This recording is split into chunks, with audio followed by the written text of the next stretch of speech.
As Crônicas de Nárnia, Cadeira de Prata, capítulo 16. Remate de males. Ao acordar no dia seguinte, numa gruta, Jill passou por um momento horrível, pensando que estava novamente no submundo.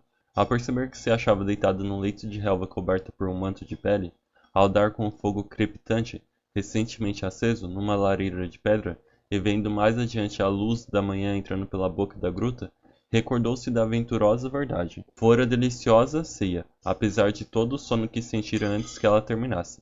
Tinha a vaga impressão de anões defronte do fogo com frigideiras quase maiores do que eles, do chiado e do aroma delicioso de salsichas.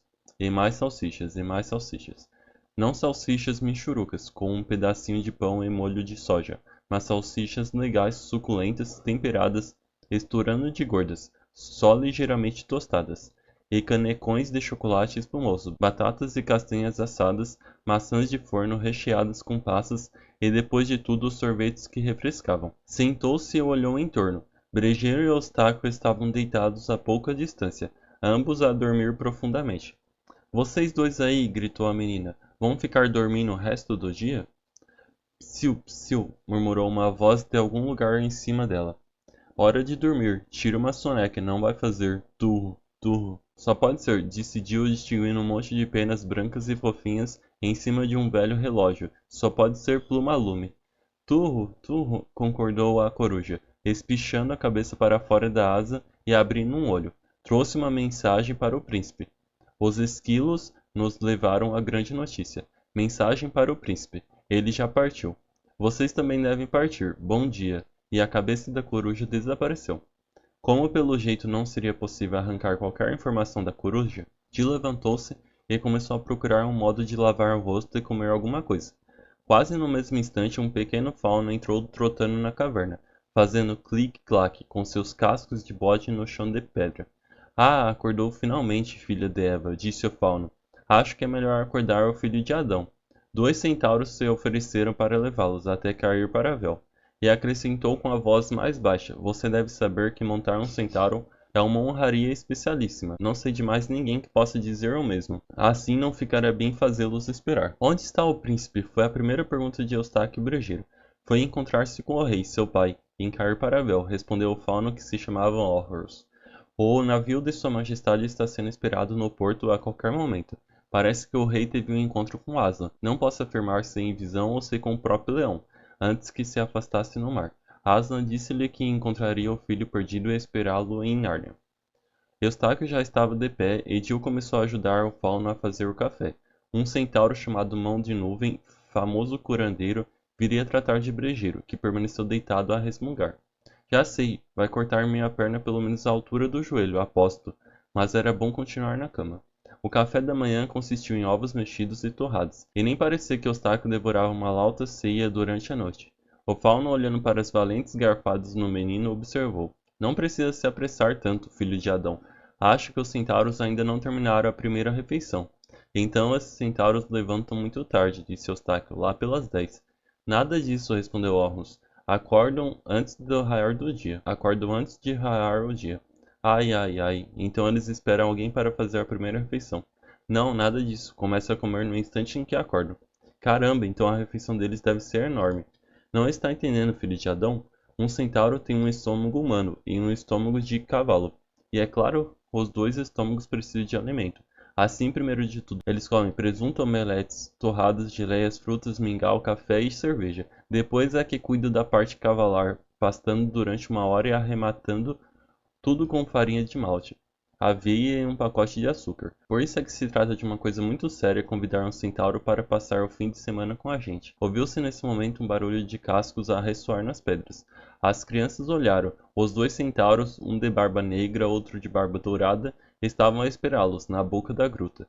Muito educadamente, as crianças terminaram depressa a refeição. Um centauro não é nada engraçado quando à nossa frente. É solene, majestoso, deixando transparecer toda a sabedoria antiga que aprendeu das estrelas. Não se alegra nem se irrita facilmente, mas quando se enfurece, sua raiva é tão terrível quanto um maremoto. Adeus, querido brejeiro, disse Jill, aproximando-se da cama do Paloma. Desculpe-me por tê-lo chamado de pé frio. Eu também peço desculpas, falou Eustáquio. Você foi o maior amigo do mundo. Espero encontrá-lo de novo um dia, acrescentou Jill. Não creio muito nisso, replicou Brejeiro. Acho que nem mesmo a minha cabana vou encontrar de novo. Não creio muito nisso, replicou Brejeiro.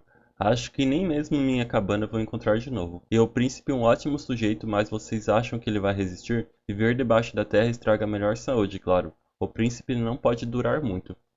Brejeiro, disse Jill, você no fundo é um conversa fiada. Apesar dessa cara de enterro, tenho certeza de que se sente maravilhosamente bem. Além do mais, fala como se tivesse medo de tudo, mas na verdade é valente como um leão.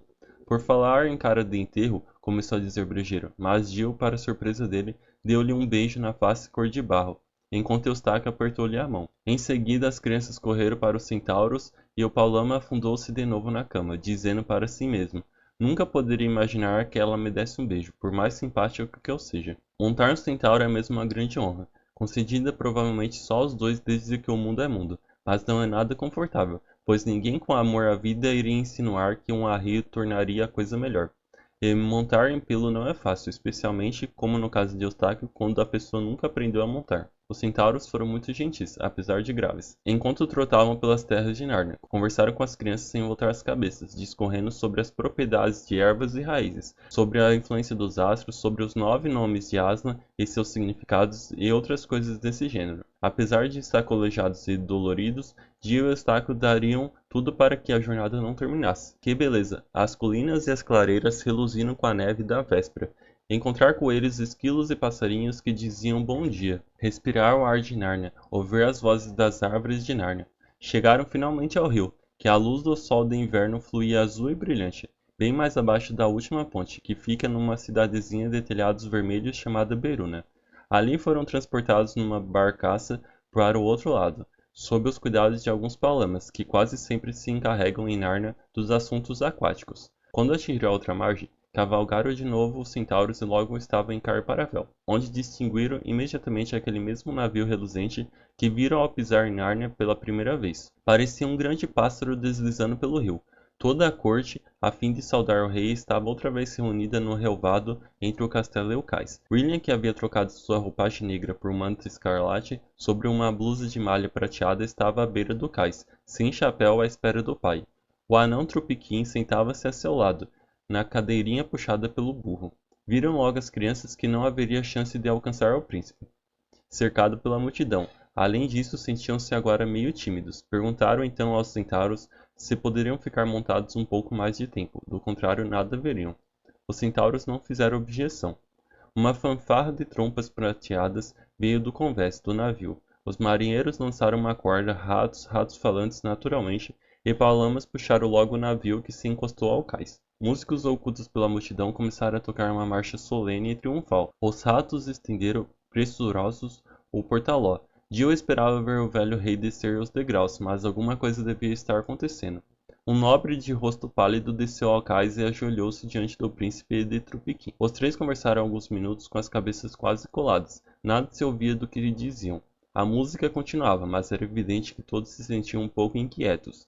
4 nobres, carregando algo muito lentamente, surgiram no convés.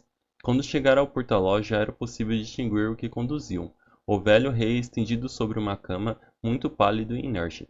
A cama foi deposta no chão. O príncipe ajoelhou-se e abraçou o pai.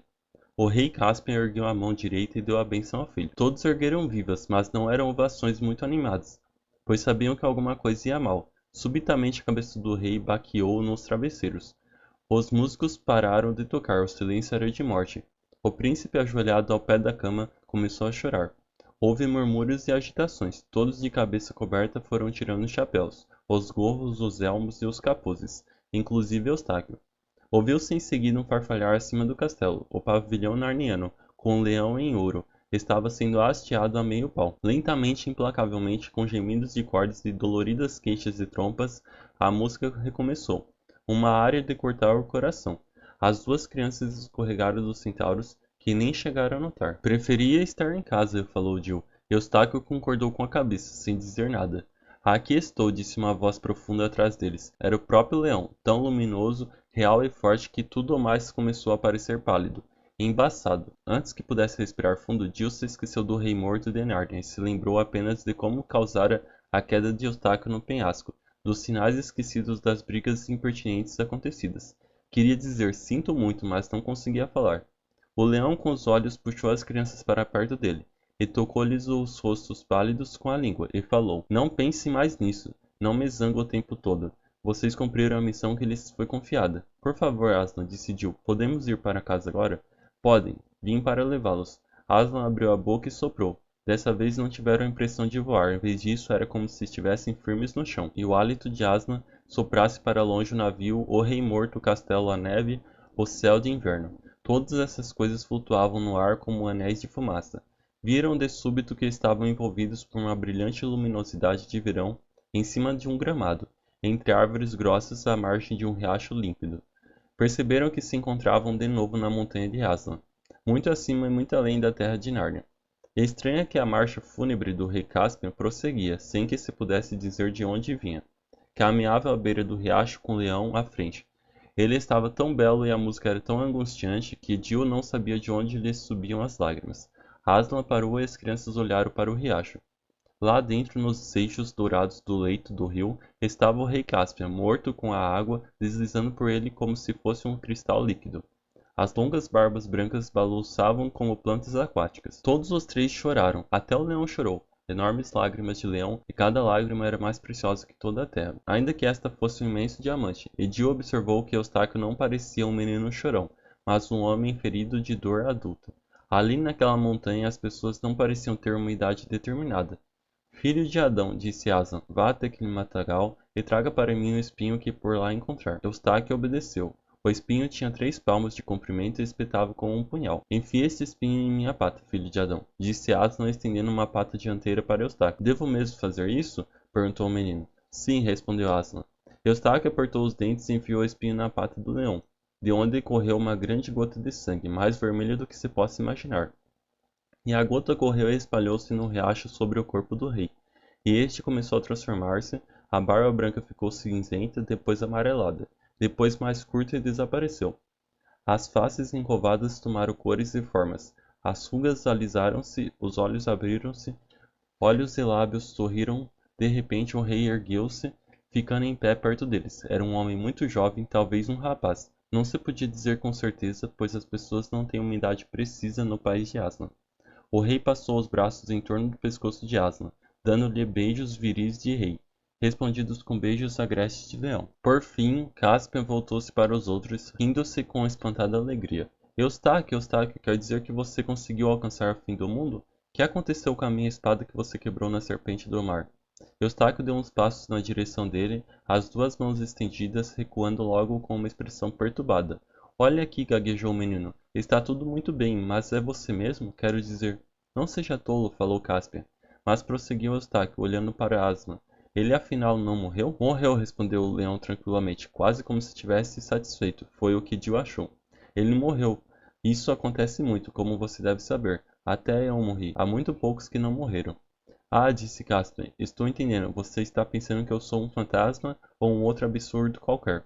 Mas pense melhor, eu seria um fantasma em Nárnia, pois de Nárnia não sou mais. Mas ninguém é fantasma em sua própria terra. No seu mundo eu seria um fantasma, será? Já que estão aqui, talvez aquele mundo também não seja mais de vocês. Uma grande esperança alvoroçou o coração das crianças, mas Aslan balançou a cabeça felpuda. Não, meus queridos, quando me encontrarem aqui outra vez, então ficarão. Agora não, precisam voltar ao mundo de vocês por algum tempo. Senhor, disse Caspian, sempre quis dar uma espiada naquele mundo, estarei errado? Você não pode mais querer nada de errado, agora que morreu, meu filho, foi a resposta de Aslan. Poderá espiar o mundo deles durante 5 minutos, 5 minutos do tempo deles. Aslan então explicou a Caspian que Jill e Eustáquio iriam de volta para o colégio experimental, que lhe parecia conhecer tão bem quanto eles. Minha filha, disse Aslan para Jill, apanhe um galho daquela moita. Na mão de Jill a vara transformou-se logo num bonito chicotinho. Aslan prosseguiu. Agora, filhos de Adão, saquem as espadas, mas não usem as pontas, pois eu os envio para a companhia de crianças e covardes, não para enfrentar guerreiros. Eles me verão apenas de costas, respondeu o leão. Foram conduzidos pelo bosque e pouco depois encontravam-se diante do muro do colégio experimental. Aslan rugiu, fazendo com que o sol tremesse no céu.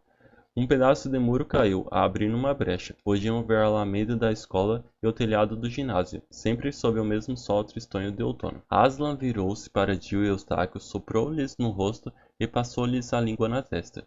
Depois deitou-se na brecha que havia feito no muro, dando as costas para a Inglaterra e dirigindo o olhar senhoril no sentido da sua própria terra. No mesmo instante, Jill percebeu as carinhas, que já estava cansada de conhecer, correndo sob as árvores na direção deles. De repente pararam todos e mudaram de cara. A mesquinharia, a pretensão, a crueldade, a baixeza, tudo isso desapareceu quase completamente das expressões deles, dando lugar a uma única expressão, de terror, pois tinham visto um leão do tamanho de um filhote de elefante deitado na brecha do muro, e 3 figuras, armadas, vestidas com roupas rutilantes, partiam para cima deles, com a força propiciada por Aslan. Jill tacou o chicotinho nas meninas, enquanto Caspian e Eustáquio castigavam os meninos com as espadas. Em 2 minutos os fanfarrões já estavam correndo feito doidos, aos gritos. Assassinos, comunistas, leões, assim não vale.